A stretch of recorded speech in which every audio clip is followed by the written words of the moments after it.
Hi Earth Angels! Kamusta? Welcome back to Pinay Angel Tarot. This reading is a love message, general love reading. Kaya maaaring mag-resonate o hindi. Pero pag nag-resonate, i-comment nyo para alam ko. Kamusta kayo guys? Comment person para alam ko nanonood kayo. Tingnan natin ang mga energies connected sa'yo ngayon sa love life mo. At mamaya aalamin din natin kung anong nararamdaman ng person mo. Okay, tingnan natin tong cards na to. So, unang card, Union. The union of divine soul counterparts is a miraculous event that begins when you least expect it. Ang lalim ng connection na to, guys. Soulmate mo tong taong to. And, ang lakas ng intuition mo ngayon eh. Kaya na-attract mo tong person na to. Heart. You begin to feel your heartbeat faster when you are close. Ayan, definitely may love dito. Maganda na feel ko so far sa reading mo. Na-attract mo yung person na yan at malalim ang pagmamahal. Admire. May attraction din. It's time to think of everything that you admire in your partner. Parang in love ata kayo ngayon. Okay, I love this. So far, very positive. Ang moon card mo, your dreams need a practical plan. Full moon in Taurus. Ang dami mong pangarap, pero kailangan daw maging practical.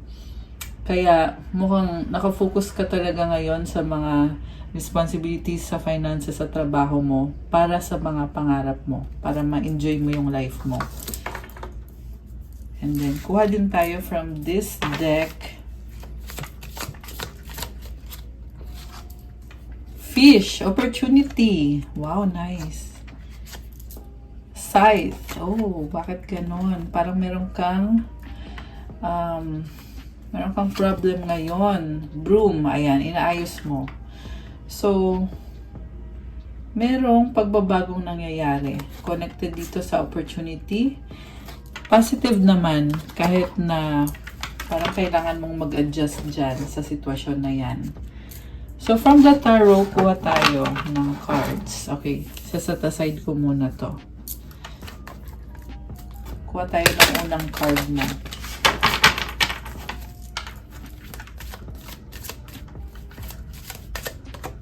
Okay. Queen of Wands. Wow, I love this. Alam mo, makukuha mo ngayon kung ano man ang bigyan mo ng panahon mo, ng attention mo, sa love life man o sa career.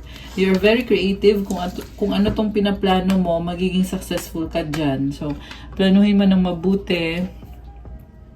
Gawin mo lang kung ano ang kailangan mong gawin. Maraming humahanga sa'yo ngayon. Sa bottom of the deck, tingnan natin. Two of Wands waiting. May hinihintay ka, may pinag-aaralan. Ang laki kasi ng plano mo. So, habang hinihintay mo yan, busy ka rin kasi ang dami mong inaayos ngayon. So, may nakita kong person dito na hinihintay mo, nag-adjust ka sa kanya, inayos mo yung sarili mo, binago mo yung sarili mo para sa taong yan. Kasi, willing kang magkaroon ng commitment dito. Sobrang committed ka sa taong yan. Alam mo na sa sarili mo na siya na yung mahal mo or siya na yung the one. Pero, nag-iisip ka kung ikaw, ganun ka rin ba sa kanya. Kasi, parang wala pa ata siyang sinasabi sa'yo tungkol dyan. Or kahit na meron na kayong commitment, parang ang nangyayari ngayon is hinihintay mo siya kung okay pa rin ba kayo. So, Knight of Wands, parang pabalik-balik ka, natatakot ka eh. Gusto mo siya, kaya ka nakakaramdam ng fear. Niisip mo dito, ako lang ba yung may gusto? Parang ganun yung iniisip mo eh. Kaya natatakot kang mag-approach sa taong yan. Okay. Sa bottom of the deck, ulit, Nine of Pentacles. Feeling mo ngayon mag-isa ka. Ayan, feeling mo mag-isa ka. Yung iba sa inyo ay taken na, pero mag-isa ka dito. Ibig sabihin kaya mo sarili mo. And Three of Cups, Page of Cups. Wow. Nakakatuwa kasi hindi ka naman nakadepend sa kanya eh. Okay na okay ka. Ang lakas ng confidence mo sa sarili mo, isa din yung dahilan kung bakit nagustuhan ka ng taong to. Kasi, hindi mo siya kailangan. Oo, gusto mo siya, pero when it comes to stability, kayang-kaya mo sarili mo. And mukhang meron ka pang isang pangarap na hindi mo pa na-achieve ngayon at naiintindihan din yan ng person mo. So, Page of Cups, may opportunity. Mas pinipili mo ngayon manahimik para makapag-focus ka sa sarili mo. Four of Swords, ayan, nakahiga siya, oh. You are healing, you are on the process. And, mas ini-enjoy mo yung peace of mind mo ngayon. Sa napipi ko dito, healthy naman yan. Kailangan mo yan to set boundaries. So, King of Swords, Nine of Cups, the Tower. Meron kang pinag-aaralan tungkol sa sitwasyon mo. Masaya ka na, oo, pero kailangan pa ng mga pagbabago dito. Napipi ko ang lakas ng confidence mo ngayon. Kaya, kung ano man itong mga kailangan baguhin sa sistema ninyo ng taong yan, it's a good time para gawin mo na. It's Cancer season right now. Happy birthday nga pala sa mga Cancer. Comment nyo kung kailan ang birthday nyo, kung Cancer kayo. Ayan. Pero general reading po to, kahit anong zodiac sign po ay pwede mag-resonate dito. So, ayun, transformation. Yun na nga yung sinasabi ko, you're stepping out of your comfort zone para magkaroon ng kasagutan sa mga tanong mo sa taong yan. Dami mong tanong eh. At gusto mo nang baguhin. Gusto mong maging clear talaga kung siya na ba talaga, or I mean, kung kayo na ba talaga hanggang sa dulo. Judgment, malaking desisyon ang ginawa mo nang pinili mo siya. At pinanindigan mo, pinaglalaban mo yung connection na yan. Kontento ka naman kung anong meron kayo. Pero gusto mo pang lumevel up pa. Masaya ka, kontento, pero ang taas din ng standards mo at the same time. Alam mo din kung anong deserve mo, kung anong tama para sa'yo. Ten of Swords, okay, merong ending. Ano kaya itong nagtapos na to? Okay, clarify natin guys. Ano tong ending? High Priestess, lumabas talaga siya. So, something na pinag-aaralan mo. Okay, may ending. Ito na yung bagong simula eh. And, natatakot ka ngayon. Mukhang dati na kayo naghiwalay ng taong yan. Kaya nakakaramdam ka ngayon ng takot na parang nagtatanong ka, worth it ba to? Tama ba tong ginagawa ko at gagawin ko? Kasi all out ka sa kanya. Bibigay mo lahat. Puso mo. Lahat ng meron ka. I-share mo sa taong yan. Kaya ka nag-iisip din eh kung tama bang ginagawa mo. At the same time, pinag-aaralan mo. Four of Wands. Oh my gosh! So, ito na yung hinihintay mo na commitment or wedding. Okay naman pala eh. Meron ng bagong simula dito guys. Pero tingnan natin ang susunod. The Magician, ready na. Oh my gosh. Ang iba ay ready nang magpakasal. Ready na, pero bakit parang feeling mo dito talo ka? Ibig sabihin, oo, ready na, pero may something wrong. Meron kayong disagreement pa eh. Mukhang nag-uugat pa to sa mga dating nangyari. Which is ang dahilan kung bakit dati na kayong naghiwalay ng taong to. Ito ka ngayon, naalagaan mo sarili mo, takot kang masaktan. Five of Wands. Nagtatry ka ulit. Pero this time, pinoprotektahan mo na yung puso mo. So, may second chance dito guys. Mukhang magkakaroon ng pagbabago. Pero ang tanong lang is, i-embrace mo ba yung pagbabagong yan? Kasi nakita ko sa'yo na medyo hindi ka na kagaya ng dati na di ba sabi ko nga kanina, alam mo sa sarili mo na binibigay mo lahat eh. Pero, kumbaga, dati kasi medyo marupok ka eh. Ang bilis mong masaktan. Kaya ngayon, medyo sinasarado mo ng konti yung puso mo. Pero tatry ka pa rin ulit. King of Wands, ito, tatry ka ulit. Lalaban ka. Ten of Pentacles. Wow! Stable naman pala tong connection ninyo. At alam mo na maraming pwedeng mangyari sa kung nasaan man kayo ngayon sa relasyon nyo. Mukhang matagal-tagal na to guys. Yung iba sa inyo, 8 months, 8 years, 8 weeks. 8 of Wands, possible tong pag-uusap. Ikaw yung mag-i-initiate eh, kasi nag-a-adjust ka sa kanya, Temperance. Pero busy ka rin, 10 of Wands. Ayan, oh, may burden ka. Okay, parang nasabi mo dito, kahit may mga responsibilities ka, pero andyan ka palagi para sa kanya, kaya mo namang balansehin ang oras mo. Oh my gosh, transformation ulit. Death and the Emperor. Ten of Cups. Okay, so ito na nga yung nangyari. Alam mo, nakita ko dito, ilang beses na nag-away, ilang beses nang naghiwalay, pero ngayon, merong bumabalik. Okay, possible to na ito yung person mo, kasi ikaw yung happiness niya at ikaw yung love niya. Possible din naman na ikaw yan. Nakikisama na itong person na to. Nag-a-adjust na siya ngayon. Okay. So, mag-clarify tayo, guys. Ay, shucks. Tumalon yung card. Sandali. Wow! Ang ganda ng tumalon na card. Ace of Cups. New beginning, overflowing emotions, peace. Kita mo may ibon, oh, white na dove. And positive. Very positive card. I love it. Okay. So, merong nagbago eh. Ayan oh, Page of Wands. Oh my gosh! Parang nagpakumbaba na siya. May person dito na ma-pride. Meron sa inyong dalawa ma-pride. Pero ngayon, inaano niya yung sarili niya. Parang sinasabi niya sa sarili niya, wag na ma-pride. Queen of Pentacles. Wow! Sobrang caring. Okay. Someone na very caring, very practical, very loving. Okay. Wait lang. Kukuha ko ng cards. Alamin natin yung feelings ng person mo ngayon. Ano bang current feelings ng person mo? I love it. So far, napakaganda ng flow ng reading. Dami pala nang nangyari dito sa connection na to. So, yung person mo, King of Wands. Wow, guys. Minamatch ka niya.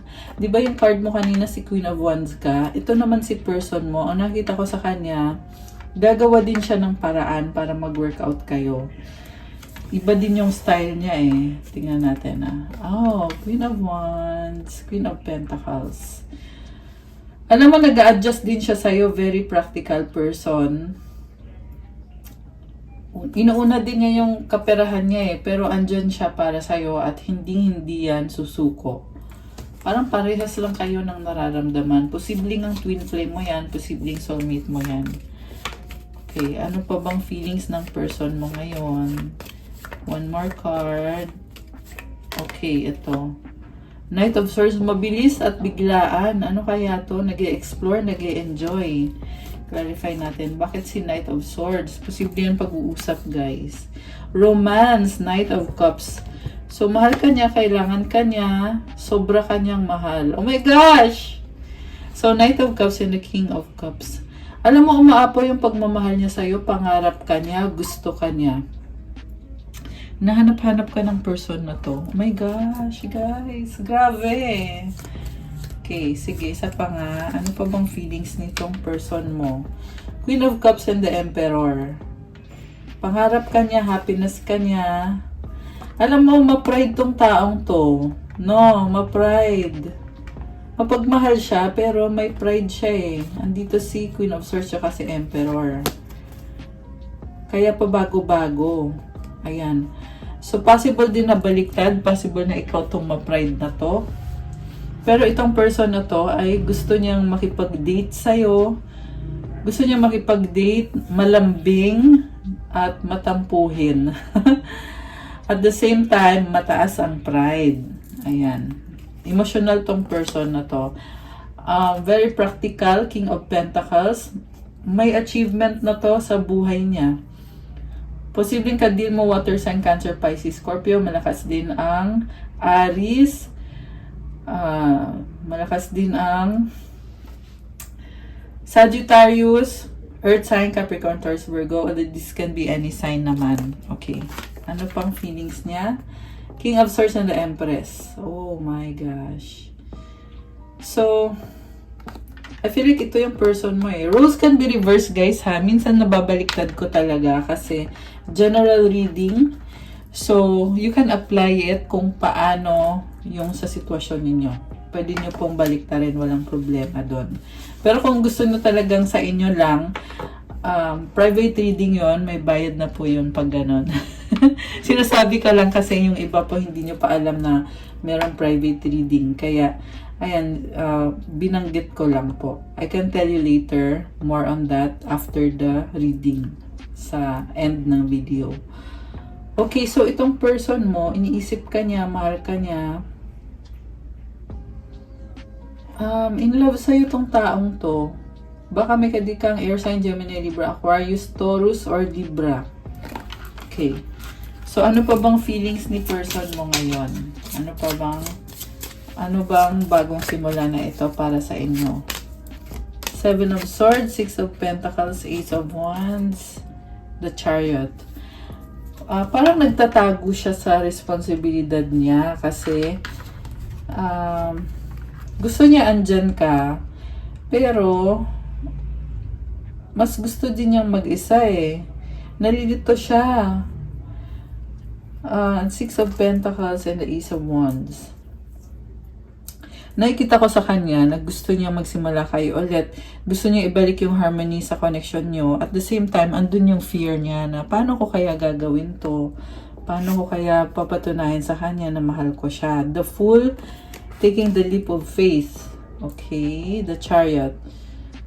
So, itong person mo, parang medyo selfish siya. Kaya kayo nagkaka-problem eh. Parang feeling mo ang selfish naman ito. Ayan, mahal ka niya, sobra, the Empress. And the 3 of Wands. Hinintay ka pala niya eh. Parang nasistress siya ngayon, Ace of Swords. Medyo manipulative siya sa'yo. Parang gusto niya siya yung nasusunod, minamanipulate niya without necessarily imposing na dapat ganito yung mangyari. Pero nafe-feel mo yun sa kanya eh, na oo, mahal ka nga ng taong to, pero bakit parang, yun na nga, medyo manipulative talaga, no, yung person mo. Pero don't get me wrong, guys, mukhang ini-enjoy niya na andyan ka, party ka ng buhay niya. Ayan, buntis nga siya, oh. Ibig sabihin nito, anytime na namimiss ka niya, babalik yan sa'yo. There is fertility, attraction, strong attraction. May Empress din tayo dito, oh. Ayan, actually, kakasabi ko lang pala nito eh, na parang minamanipulate niya yung sitwasyon. Pero maswerte ka dito, mahal ka ng taong to. The Universe, oh my gosh, may nagbago sa kanya. Endings and new beginnings. Okay. Ano kaya tong pagbabago sa person mo? Tingnan natin. Page of Pentacles, nagsustory, 8 of Pentacles, Queen of Swords. Takot siyang, excuse me, parang takot siyang mawala ka sa kanya. And, medyo ano siya, no? Medyo malamig siya. Pero, parang sinasabi niya dito, gusto niya ulit na magsimula kayo. And then, naghihintay pa siya eh kung anong susunod, kung anong paparating. 2 of Pentacles, may minamanifest siya. Parang ang dami niyang ginagawa sa buhay niya ngayon. Okay. So, isa ka na doon, kasama ka na doon sa mga iniisip ng taong to. 9 of Swords, the Wheel of Fortune, Knight of Swords. Overthinking, may nagbago sa sitwasyon na pinoproblema niya, hindi niya alam kung ano. Nakakagulat na pagbabago, 3 of Pentacles, pinag-aaralan. May partnership kayo, justice. Inaalam niya kung ano yung totoo or kung ano yung katotohanan. 9 of Wands, very strong person yung kadil mo. Talagang lumalaban to. 8 of Swords. Oh my gosh. Bakit nakita ko ngayon parang, parang matigas ang ulo or ma-pride? Parang gusto niya siya lagi yung tama. Okay. Oh, wow. Pero sobra ka naman niyang mahal. Marupok pala siya, kaya ganun siya. Parang nagsiset up siya ng depensa niya eh. Kasi ayaw niyang, alam mo yon, ayaw niyang, actually sa totoo lang parehas kayo, kanina lumabas din to sa cards mo na naging marupok ka dati, kaya ngayon nag-iingat ka. So ito naman si person mo, very pure ng heart niya.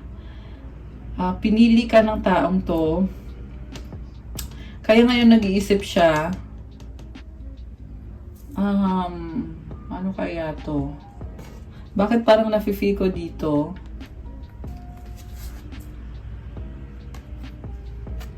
Na ano, ayun, minamanipulate niya, umuulit-ulit lang. Parang sinasabi niya sa'yo, hindi ako kontento sa ganyan, ito yung mas gusto ko, which is iba yun. Kaya siya nagkukos ng problem dito sa connection nyo, Knight of Pentacles. Medyo selfish nga yung taong kadil mo. Pero guys, sobra kanyang mahal. Naluloka ako kasi paulit-ulit sinasabi dito, mahal ka niya. Kahit na siya yung medyo selfish or manipulative sa inyong dalawa. Pero in fairness naman, gusto ka niya makasama, gusto ka niya makadate. And ang lalim din ng emosyon niya. May mga fear, o kaya pala, may mga fear siya. So also, andito yung the sun. Tinatry naman niya magpaka-positive at iwasang makaramdam ng fear. Okay, anong outcome dito? King of Cups. Wow! Love. King of Pentacles, Page of Swords. So, mukhang may problema siya eh. Tinitiis lang niya. Kailangan niya mag-focus sa trabaho para ma-achieve niya yung mga pangarap niya. So, overall na pangarap yan sa buhay, sa love life, sa finances. Hermit. Ayan. Mag-isa. Nakafocus. 7 of Pentacles, 7 of Wands. Parang sinasabi niya dito, hindi pa sapat yung pera ko. Hindi ko pa kaya. Kaya mag-focus muna ako. Mag-isa muna ako. Hayaan mo muna ako. So, siguro nafe-feel mo yon na ang hirap kumonek sa taong to. Hindi siya nagsasabi kung ano ba talaga. May problem sa communication eh. Pero ang dahilan is because hermit mode. Si hermit, di ba, mag-isa yan, nagtatago yan. Kaya siya may lampara kasi nakatingin siya sa sarili niya. Sarili niya muna inaayos niya. And itong dalawang number 7. Kanina may number 7 din na lumabas, di ba? Yung Chariot, tsaka yung 7 of Swords. So, sinasabi lang dito na medyo umiiwas sa'yo kasi nga kailangan niya mag-focus sa sarili niya.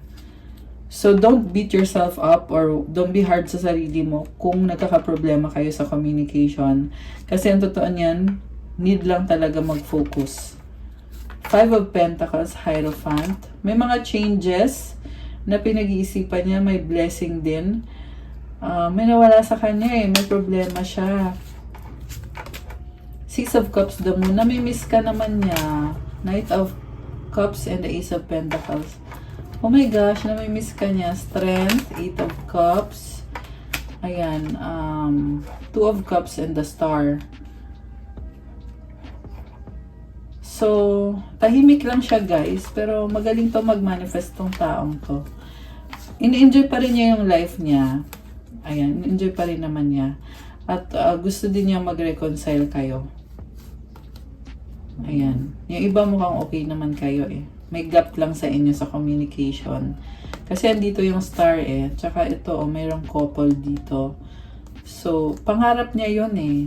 Pangarap niya yun na kayong dalawa na magkatuluyan kayo sa dulo, sa huli.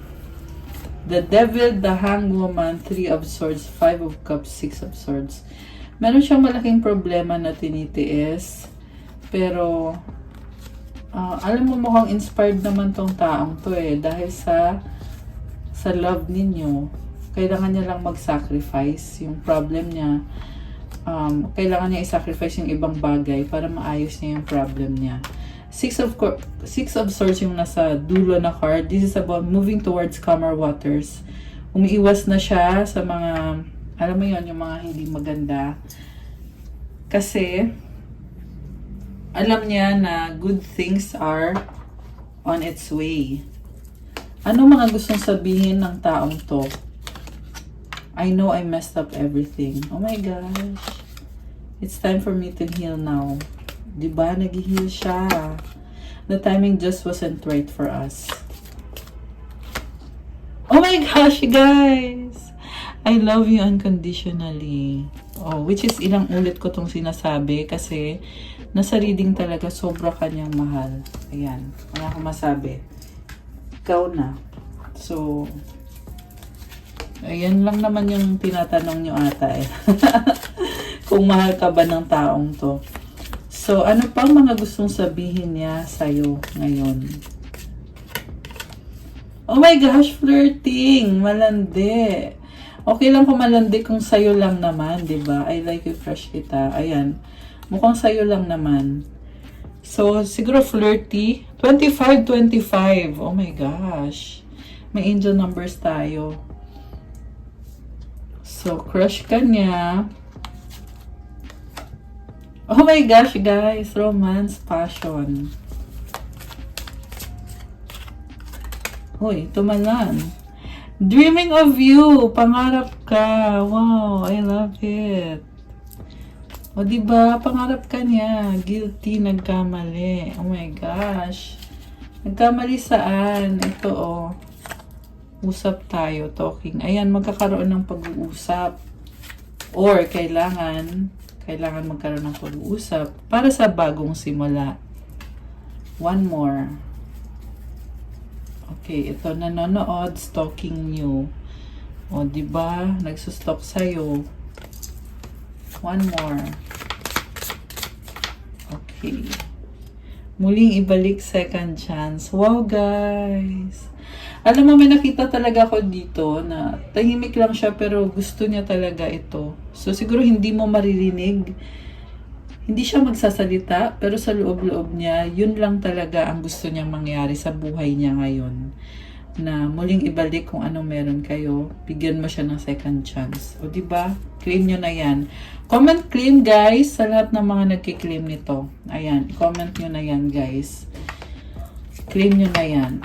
Okay, akin ka lang, possessive. Wow! Oh my gosh. So, ganun siya mag-care sa'yo na nagiging possessive na eh.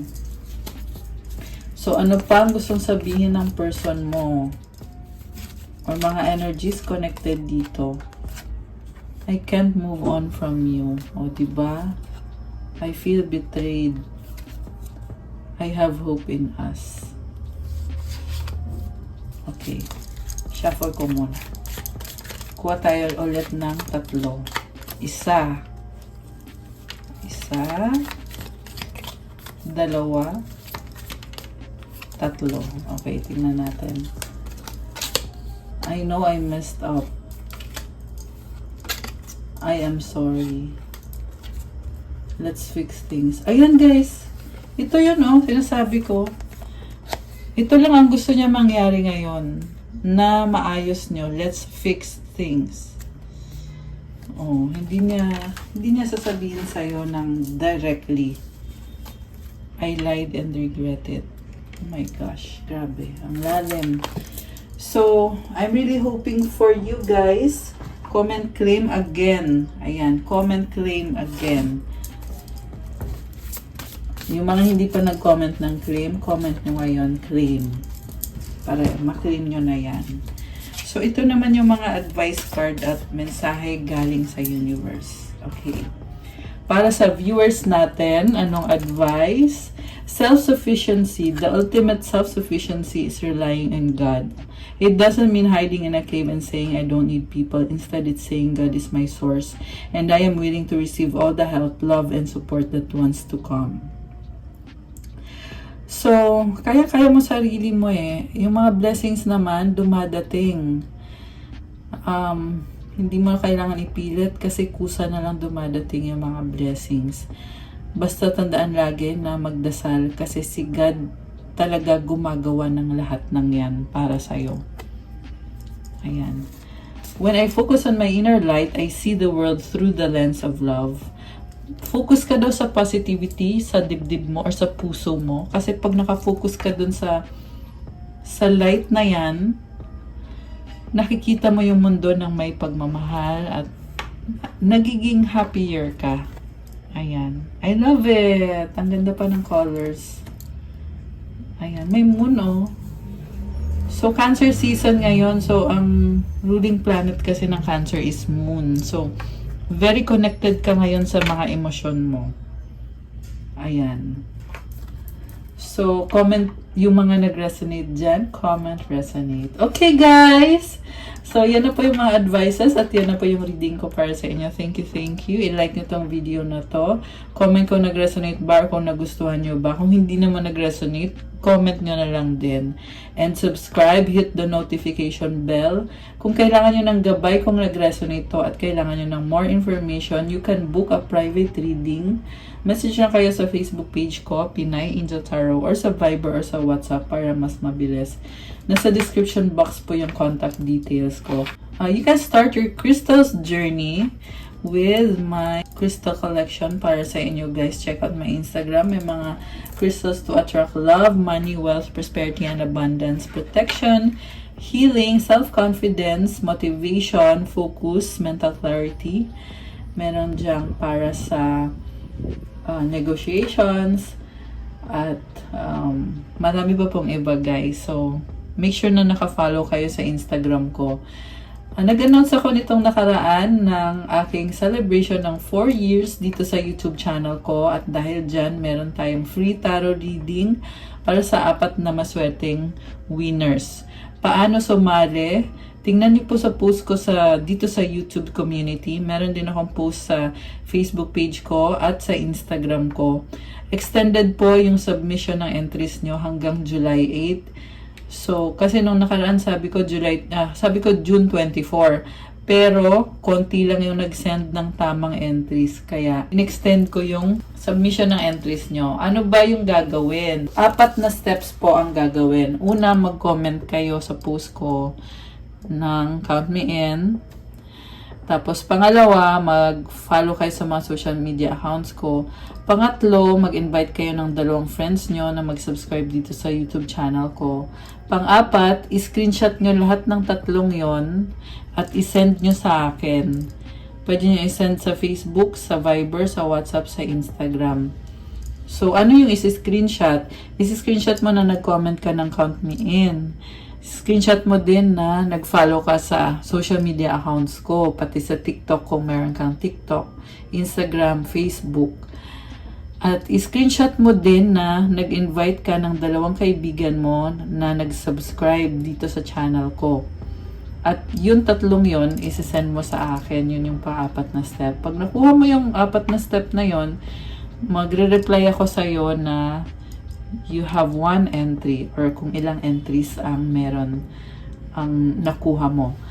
At pag may isang entry ka, i-raffle ko yan. Baka sa July 8 ko din gagawin yung raffle. Basta standby lang kayo, guys, kasi ipopost ko naman. So, ayan, sana po ay sumali kayo. Sa ngayon, 2 pa lang yung nagsisend ng tamang entry. Maraming mga nag-send, pero hindi nila rin nagawa lahat ng 4 na steps, kaya hindi sila nakapasok. Ayan, pero pag nag-reply ako na meron kang entry, ibig sabihin tama yung ginawa mo.